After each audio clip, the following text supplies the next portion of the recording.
자, 오늘은 소만행전 13번째 시간입니다.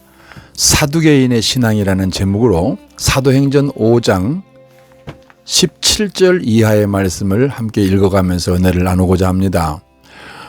먼저 17절 말씀을 여러분 보시면 대제사장과 그와 함께 있는 사람들, 즉 사두개인의 당파가 다 마음에 시기가 가득하여, 이렇게 말씀이 나오죠. 이 사두개인들에 대한 얘기가 사도행전 4장 1절 2절에도 이렇게 있습니다. 사도들이 백성에게 말할 때에 제사장들과 성전 맡은 자와 사두개인들이 이르러 예수 안에 죽은 자의 부활이 있다고 백성을 가르치고 전함을 싫어하여. 자, 이런 말씀들이 있지 않습니까?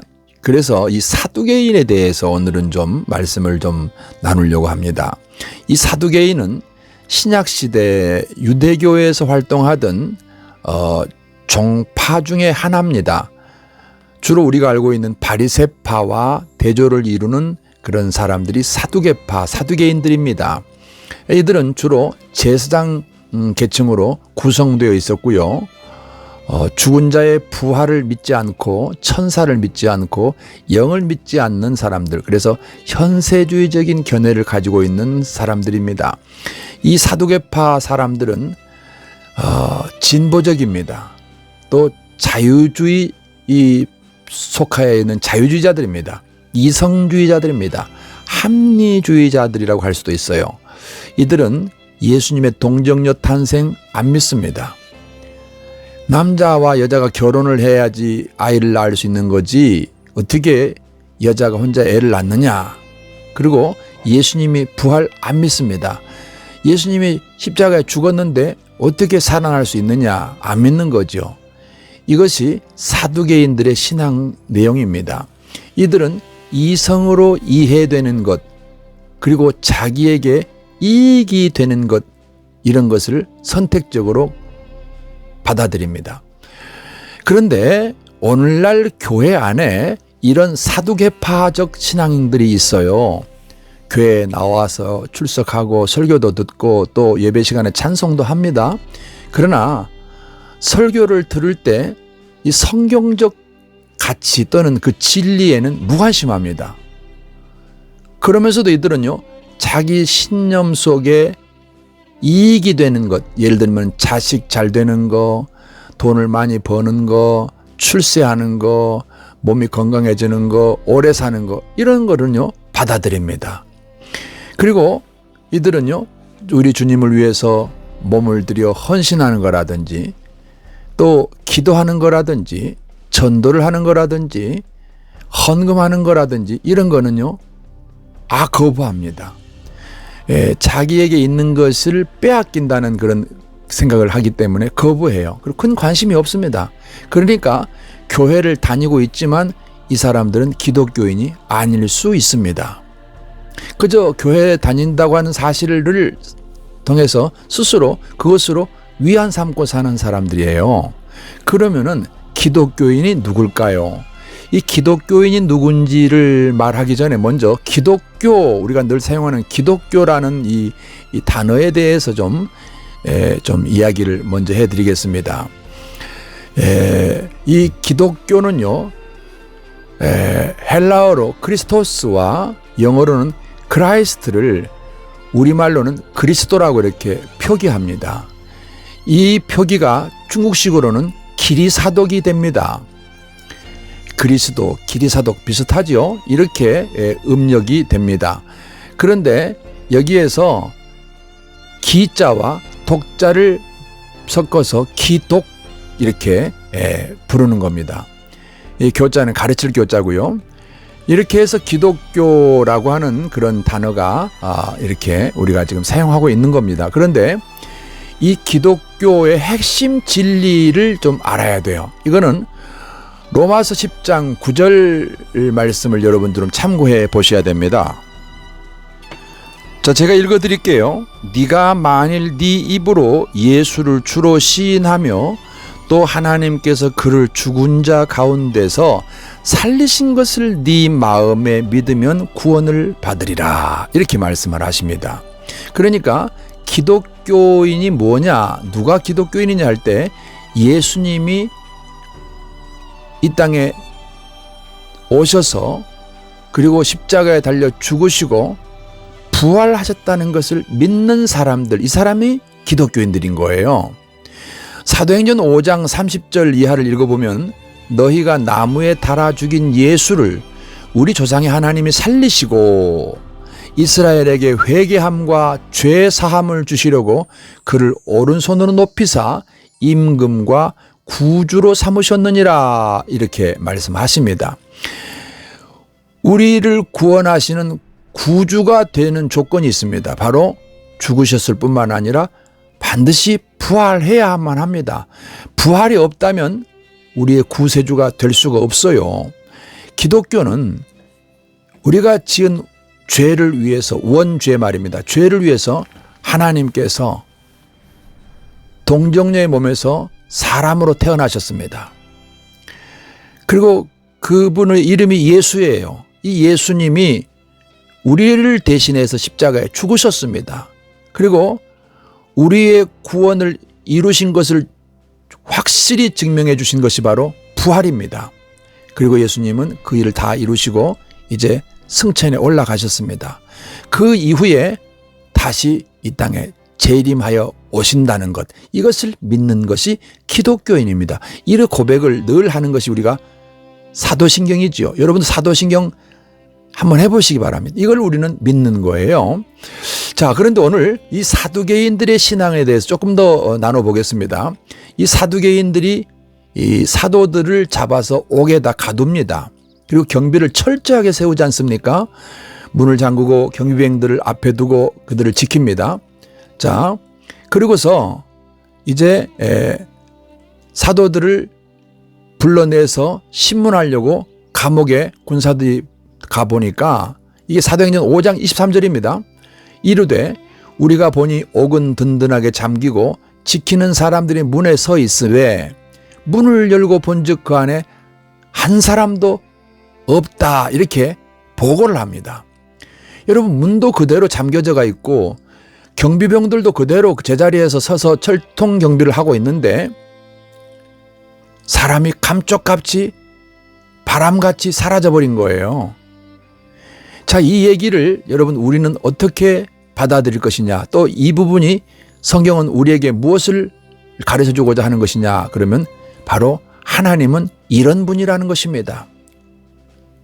죽은 자를 살리시고 없는 것을 있게 하시는 하나님, 바로 이와 같이 사람으로서는 도저히 불가능한 일을 하실 수 있는 분이 우리 하나님이라는 것이죠. 그래서 이것을 믿어야 됩니다. 이것을 믿을 때 동정녀 탄생을 믿을 수가 있는 것이죠. 물 위를 걷는 건 물론이거니와 그리고 죽은 자를 살리시는 것을 믿을 수가 있는 것이죠. 이게 안 믿어지면 기독교인이 아니라는 말씀이 우리에게 주는 메시지예요. 자, 그렇다면은 왜 하나님께서는 이 사도들을 감옥에서 풀어내셨을까요? 명확한 목적이 있습니다. 이거로 사도행전 5장 19절에 20절 읽어보면요, 이런 말씀이 있습니다. 성전에 가서 이 생명의 말씀을 전해라. 이것이 사도들을 풀어주신 이유예요. 성전에 가서 이 생명의 말씀을 전하라는 것입니다. 자, 그렇다면 성경이 말하는 생명이라는 게 뭘까요? 우선 창세기 2장 7절에서는요, 여호와 하나님이 흙으로 사람을 지으시고 생기를 그 코에 불어 넣으시니 사람이 생명이 된지라, 이렇게 말씀을 하십니다. 사람의 코에 하나님이 입술을 대시고 생명의 기운, 생명의 영을 불어 넣어주신 것입니다. 이래서 생명 가진 존재로 짐승과 다르게 창조가 되어진 것입니다. 그런데요, 원죄로 말미암아 그 생명을 잃어버립니다. 창세기 2장 17절에 있는 선악을 알게 하는 나무의 실과를 먹지 말라고 하나님께서 명령을 하시고, 그러나 이 말씀을 범하게 됩니다. 그리하여 창세기 3장 3절로 6절까지 계속 읽어보면은요, 아담과 하와가 하나님의 이 법을 범하게 됩니다. 이로 인해서 심판을 받는 내용이 창세기 3장 23절 24절이에요. 바로 하나님으로부터 버려집니다.